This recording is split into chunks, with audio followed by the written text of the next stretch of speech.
The views and opinions expressed on any program are those of the producers and/or the persons appearing on the program and do not necessarily reflect the views and opinions of FRC Media, Bristol Community College, or the City of Fall River.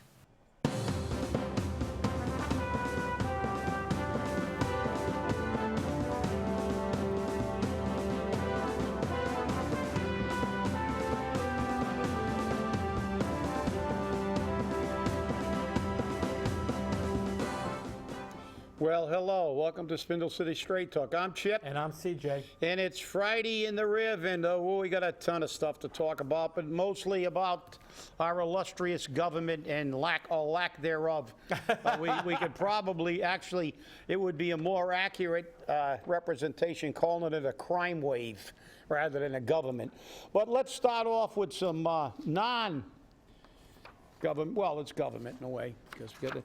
Retail marijuana sales in Massachusetts raking about $400 million in the first year. Well, we all know what people in Massachusetts are doing, don't we? $400 million. Now we wonder why they don't go to work or they can't get a job. They can't pass a drug test. So $400 million bucks. Whoa, man, kind of like let it go. Yeah, okay? Yeah. And that's cool. I don't really feel like working today. But look. 400 million bucks. They will urinate that in a hole. That'll be gone. It'll disappear. Like how much money are we going to make from marijuana sales? I can tell you what the answer to that is without even doing any research studies. Not enough. Exactly. Not enough for them to spend, because they will continue to tax you on every level. Just go back to Milton Friedman. That's right. That's right. And then we have a Rhode Island tech company, Eyes Future, and more jobs. Eyeing it. They're not here technically, but they got to double their workforce, which whatever. They're the ones that got the personal property TIF. Yeah, which is crap. And look, they need so much. They need a TIF. They're going to do so good. They're going to double their workforce. And I want to, look. If I'm not sure of something, I'll admit it. And this is what they, a Newport-based business, describe themselves according to the article. Quote, the leading, they may be the only provider, because I'd never heard of this before, but then again, hey, I'm not in this kind of field. The leading provider of non-employee identity risk and life cycle management software solutions, unquote. Well, you got me, buddy. I got no idea what that's supposed to be. Because if it's non-employee identity risk, I don't, what is this, an identity, are they protecting you from identity fraud and life cycle management software? I don't know if those two go together. That's almost like an oxymoron. Because if you get your identity stolen identity, you're not managing your life cycle too well. I don't know. Well, whatever it is, it's supposed to be coming here. Remember, life cycle is also trademark. Isn't it amazing how now that the DOJ is going to say that there's an FBI agent that was accused of actually, changing a report, which is a felony. There was a big discussion about that. So what do? They leak it intentionally so they can begin to do damage control right out of the gate. Now when it comes out with the DOJ report, it's already yesterday's news, and people will begin to already have rationalized it, and all the excuses can be made and whatever. But isn't it amazing that we discussed personal property exemptions on a last show, and this company comes out with an article saying how wonderful it's going to be because they're coming here? Well, and the interesting thing is, as you said, they haven't decided they're coming here. That's right. They may be just shopping around for the best deal. That's right. So I don't think anybody else is going to give them a personal property exemption. So they got this from Fall River, plus they're going to get state tax credits from the state. Maybe they'll go to Gina Raimondo and say, look, you want to keep us here in Newport? This is what we want.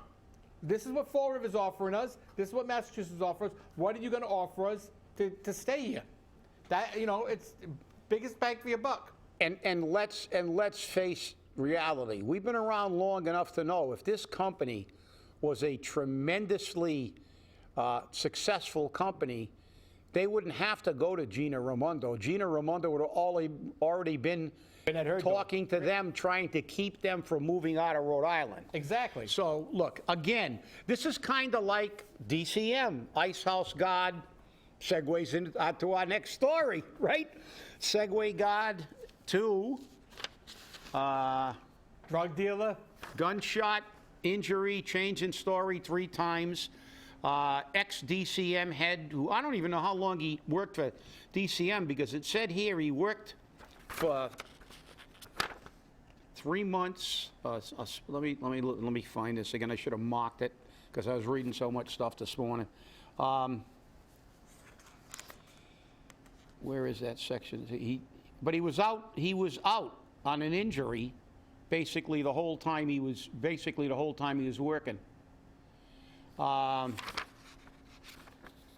this is the same person that when he was appointed to the job by Mayor Jasiel Jailhouse Correia, we had questions about him, just like we had questions about the Ice House guard.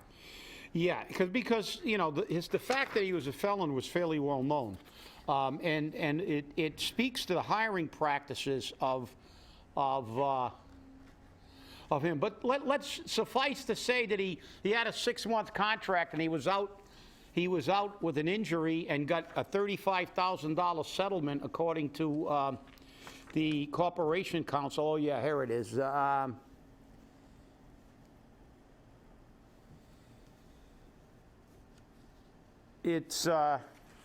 It talks about him, and then it says, during the duration of the 6-month contract, Little was on workman's comp at the duration and received his full salary. Corporation Counsel said Little was represented by an attorney and received a lump sum settlement for work-related injuries. So he not only got his salary and never worked for the full duration of his contract, basically. Well, full duration means the entire thing, but I can't believe it. Like, he didn't even show up to sign his W-2 exemptions. But this is what the article says. So the article is by Joe Good and this new Amanda Burke. And he got a $35,000 settlement for injuries. So you think this is a bag job from the get-go? But let's look at this awesome. And you know, this article goes on to say, which I don't think anybody that doesn't know this, it's very difficult to get a license for a firearm if you're a felon. As a matter of fact, it's impossible. Exactly. Basically. And not only that, felons can't own firearms. That's right. And machine guns are a big no-no. Machine guns are a big no-no even for people who do have, I mean, anybody who has machine guns has to have like a zillion different kinds of permits, all kinds of other stuff, because machine guns, let's look at this, let's go over this list of what they seized from the apartment. 22 caliber firearm with two loaded magazines. 22, okay, pea shooter. Now this is the one that kills me, because I haven't seen one of them since I was in the military. A Thompson submachine gun with magazine. So for all of you who don't know what a Thompson submachine gun is, it is a 45 caliber, which is a big hole. 45 caliber machine gun, and the magazine is a canister magazine that holds 100 rounds. You could do some damage with that. Yeah, and it's a machine gun. It's a machine gun. Which means it's rapid fire. Which, you know, I don't have a conviction for anything on my record. I don't have a record, and I couldn't get a machine gun. In a million years, they'd never sell me a machine gun. I couldn't purchase one, I couldn't own one legally or anything. Thompson submachine gun. Another machine gun, unnamed, just says machine gun with a 30-round magazine, probably a hand machine gun, and a Heckler & Koch machine gun manual. I'm not sure about that one, because I know Heckler & Koch make a belt-fed machine gun, which is 7.762, which is a NATO round, and I don't think it was a belt it was probably, they also make a hand machine pistol. So I'm sure whoever identified this wasn't accurate, but it doesn't make any difference. It's a machine gun. Handheld or belt-fed, it's a machine gun. Assorted parts, barrels, springs, grips, and magazines. Well, he's probably going to do something because that's coming later. Silver Colt frame and trigger parts, another one. A black Colt 380. Okay. 3 holsters, 4 boxes of ammunition of different caliber, AR-15 parts. I'm not sure if those are the parts to change it from semi-automatic to full automatic, because the AR-15 can be changed fairly easily into a full automatic. Gun cleaning kit. Well, it's always a good idea to keep your weapons clean. Well, it's a mandatory. Otherwise, they're more prone to malfunction. Switchblade. Okay. Drill bits. You're going to do some modifications. Multiple 22 caliber magazines, which I think was previously stated they had 2 loaded 22s. 2 firearm silencers. I guess somebody was going to do some hits. Silencers. Silencers is not a good thing. You're not using them for target practice with a silencer. And then the next one, a long silver suppressor, flash suppressor. For all of you who don't know what a flash suppressor is, when you fire a weapon sometimes, especially a short barreled rifle like a carbine or some of the assault weapons, there's you can see basically a flame actually coming out because there's the projectile leaves the barrel so quickly that there's some unburnt stuff that actually you can see where the shot was fired. They normally use suppressors in the military so the enemy can't see where you're firing from. It's harder for them to pick you out as a target. It suppresses that burst of when you see it fire, you'll see something come out. Remington shotgun and a bolt-action 22 caliber rifle, and that's the end of the list. That's a pretty damn impressive list. I got to hold off some Somalian pirates with that stuff. I'll tell you. That is and I'll tell you, these are all, and of course the ATF is saying that there's a nexus between these cases and the feds could ultimately take it over. I don't see how the feds aren't going to take this over. We're talking about some serious firepower here. And how it was procured is going to be investigated, and I don't think the Fall River Police Department has the resources to do it, and I think this ultimately will be turned over to the feds, because that's some serious weaponry here. Wow, I'm telling you. And just think, good thing he didn't show up to work. If somebody gave him any crap, who knows what he would have done to those guys in DCM. But that's amazing. So we had an ice house guard, and now we got somebody with all this weaponry and who was a convicted. How do you appoint a department head that's a convicted felon? Not that convicted felons can't turn their life around, but he had no qualifications. Even Leo Pelletier, I believe, at the end of this article said, he lacks the skill to deal with people he works with, and he worked at sewer treatment. You don't need much skill to work there. That's all he did. He worked at sewer. So we got a guy that worked at a sewer treatment plant, and we got an ice house guard, and that's who we put in charge of DCM. Do you think there's a little bit of ineptness in our hiring practices here? Maybe it was a payback job. Take the job, get injured, we'll make a nice settlement. You think? Yeah. Well, we can't prove it. But I'll tell you what, that's the most rational explanation that anybody with a modicum of intelligence could come up with. These people got jobs because they're in. And they got the job, then they don't even show up for the job, and then they get a settlement for a job they never worked at. Right. That's our city. It's our tax money. That's Remember, right. That settlement is your tax money. You paid him to be out with your tax dollars. You paid him 6 months of salary, and then you gave him a $35,000 bonus. That's right. And gave him a $35,000. That's not bad. $35,000 for 6 months. That's right. That you didn't do anything. So, again, but who did this?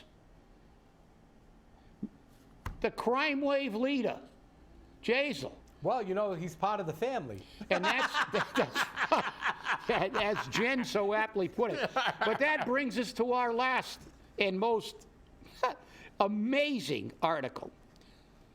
And this came from the, what's the name? Public radio. Yeah. Fall River's Public Radio. Finance Department is implementing new policies in the wake of a review by the public radio's mayor of Jasiel Correia's credit card charges in office. So Pass me that plastic, baby. Pass me that plastic. $700 hotel rooms, first-class flights, none of which were city business or were not proven to be. As a matter of fact, there was nothing Except the receipts. except the receipt. Now, Does that, before you go on, doesn't that sound very familiar? Yeah. $700 rooms? Yeah. Who was that? Yeah. That was his buddy, remember? his buddy. His buddy. You know, so remember, his buddy was his mentor. That's right. He learned well. He did. He learned well. And this is what Mary Sahadi, our CFO, who, by the way, is responsible for overseeing the finances. So when somebody submits money for reimbursement, you're supposed to get corroboration. You just can't give them a slip. You go out and buy a yacht for yourself. You give them a slip, they pay you in this city? That's your tax dollars at work. We created this position for this individual to give Jasiel Correia more money That's what it looks and like. finance his trips. That's what it looks And like. when you think they're going to look at it, no. This is a quote from our CFO. Quote, we'll be putting in some policies, at least that need to be. Maybe not authorized, but at least completed so we're not here a year from now having the same conversation, unquote. The same conversation. This is misuse of public funds. This is a crime.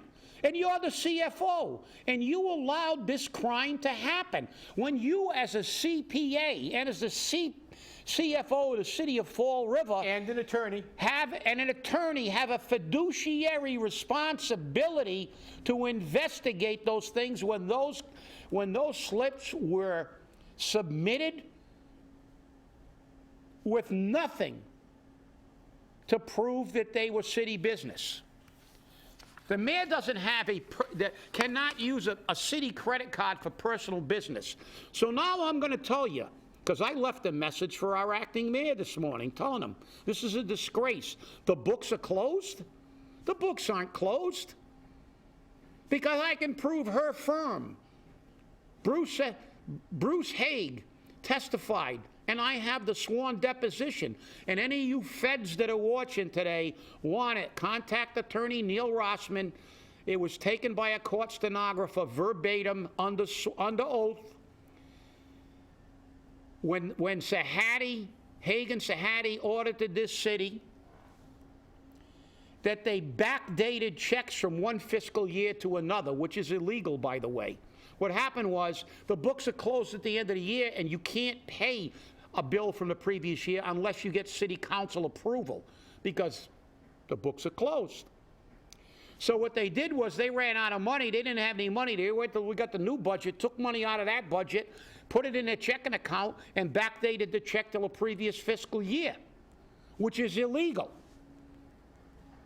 Now, I think Bruce Haig and that company should have all lost their CPA licenses for that. And their attorneys, too. So let me explain to the attorney, to the CPA, who has a fiduciary and a legal obligation as a lawyer. I'm going to give you the feasances. These are my favorites. And this normally is more so for a public official. The first feasance we have is nonfeasance. Nonfeasance is the failure to act where action is required, willfully or in neglect. Now, CJ, I'm listening. if you want to disagree, please feel free to do so. But do you think the chief financial officer, a certified public accountant, an attorney at law, was required to investigate those credit card slips when they hit her desk? Well, according to the department, they said that there's no policy requiring the mayor to justify his expenses. How about common sense? It's statutory. Right, how about common sense, too? You can't, that is a city credit card. It's a statute. Well, not in Fall River. You're telling me, okay, let's put this on the record. Let's get somebody somewhere to get them to say that his excuse was that we're too dumb to abide by something to protect the taxpayers. And how much did she get, a $40,000 pay raise? Yes, she did. So that is, remember, I'm going to read this again. It is the failure to act where action is required. Action should have been required to her fiduciary responsibility to the taxpayers of this city by her legal obligation, her sworn oath as an attorney, and as a CPA, who also has a legal obligation. Okay, so guilty of nonfeasance, misfeasance, is the willful, inappropriate action or intentional, incorrect action or advice. Well, guilty on all counts again. She didn't inappropriate action, she took no action and tried to explain it by there was no policy. How about fiduciary responsibility? And by the way, that is a legal requirement, because I can tell you that, and I'll look that one up too. Because the retirement board and anybody that handles money has a fiduciary obligation under the law to protect the investment, the money. And that means to protect the investment of the taxpayers of Fall River. Guilty of misfeasance. Now the last of our feasance triplets. Malfeasance, my favorite, is the willful and intentional action that injures a party. Well, it was willful. She knew better, and she did not do her job. And the party that was injured were the taxpayers of Fall River. The taxpayers of Fall River. So there's your three feasances: non, miss, and mal. The feasance triplets. And in this city, they're named Mo, Larry, and Curly. So, you know, you got Mo nonfeasance, Larry misfeasance, and Curly malfeasance. But that's who works at City Hall. Well, one of them is gone. Well, two of them are gone. Mo and Larry. Curly's still around. And she's handling the books and making excuses for the other two. And she's acting as you know, Mo. And then they put her in charge again. Exactly. They put her in charge. That's the thing. That's bizarre. Okay? And here's the weird part about it. Who is responsible for approving expenditures? Yeah. The city administrator and the treasurer. That's Who right. does the treasurer work for? The CFO. So the CFO once again failed to do her job. The treasurer failed to do their job. All those, you know, if Kathy Ann was still here, I'd say Kathy Ann needed to be fired. But she's already gone. She was already fired. So, excuse me, she resigned. So Mary Sahadi and the treasurer should be asked for their resignations. Forthwith. right. But I'll bet you that the city council president, acting mayor Cliff Ponte, will not ask for her resignation, will not reprimand her in any way. Absolutely not. And I'm sorry, but that's how Fall River gets screwed all the time. Because we got politicians who won't do their job. And we have people who get jobs and they don't want to do their jobs. They just want the money. Oh, we can go case after case. Oh, here I am. I had to look it up in the law dictionary. A fiduciary duty is an obligation to act in the best interest of another party, in this case, the party of the taxpayers and the citizens of Fall River. For instance, a corporation board member has a fiduciary responsibility to the shareholders. We are the shareholders of the city of Fall River. A trustee has a fiduciary responsibility to the trust beneficiaries, and an attorney has a fiduciary duty to the client. A fiduciary obligation exists whenever the relationship with the client involves special trust, confidence, and reliance on the fiduciary to exercise his discretion or expertise, which she is, supposedly, a CPA and attorney, expertise in acting for the client. We are her clients. She is guilty of a crime. Her CPA license and her law license should be yanked. I agree. This is a disgrace. I agree. And I call on the acting mayor to remove her. I mean, this is a disgrace. Every day I come in here, I get more and more aggravated because this is not a government. We got a crime wave here. We're all going to be careful because we're going to have a stroke from all the stress we're under from this. Yeah, I didn't even bring in my fly swatter because the flower flew off. The flower, the camouflage, they're working in your best interest. The sunflower, I hit the thing so hard it flew off. I clipped it back in, but I think I got to crazy glue it because I'm going to smack it so hard the thing's going to fly up into the stratosphere. Oh. But no, look, we're laughing, but we're laughing to keep from crying. I mean, the people who defended these criminals that we have running this city. This city was a criminal enterprise. And remains to be one. And remains to be. That's right. The mayor living on a credit card. I know a union official who had to leave his office because he took the union credit card, which was only supposed to be used for unions, and he didn't do, well, what he did wasn't legal, morally. A member came to him and asked him for, the guy was in a really bind, serious bind, he needed some money. And what he did was, he said, look, I'll give it to you payday. It was a real emergency situation. The guy didn't have the money. Put it on his credit card, union credit card. Somebody flagged it, one of his enemies flagged it. Improper use of the credit card. Even though the guy paid the money back. He didn't even pay interest on the money. Paid him back. But what he did was wrong. Right. Legally wrong. He had to step down. He had to step down because what he did was improper. He did somebody a favor, but he shouldn't have done it.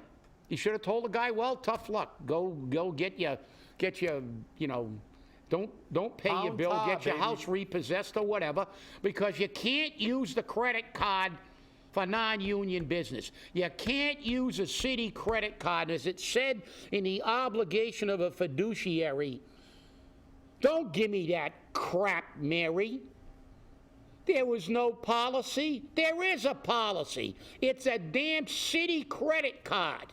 It's state law. You can't use that for personal use. And number one, that's probably, you talk about, like I said, a human crime wave. That's what we had. When have you ever been able to submit a slip with no documentation? When I used to submit slips, I used to have to write meeting with so-and-so, do it, you know, this and that. And I had to list the people at the meetings and stuff like this. The treasurer wouldn't even pay me if I didn't give him slips with what it was for. I just couldn't say, oh yeah, what do you mean? $125,000? What was that, for lunch? No, I bought a yacht. Okay, here you go. No sweat. Oh, and what's this one? Another $50,000. Oh, I sailed a yacht down to the Bahamas, and you know, that was my weekend down there. Another 50. Oh, here's your 50 grand. Who cares? Nobody gives a damn. It's only our money. That's right. Remember, they increased the tax rate. Why did they increase the tax rate? To pay these clowns $35,000 settlements for somebody who never showed up for work? For the mayor to stay in a $700 room and fly first class? And I'll bet you his girlfriend's tabs on that too. Probably. But where's the investigation? No investigation. So if that didn't ruin your weekend, people, if that doesn't make you stay angry, what Nothing will? That's right. Nothing will. What will? Hey, we'll see you on Monday. Have a great day. And remember, stay angry, people. And put a lock on your wallet, because they're coming.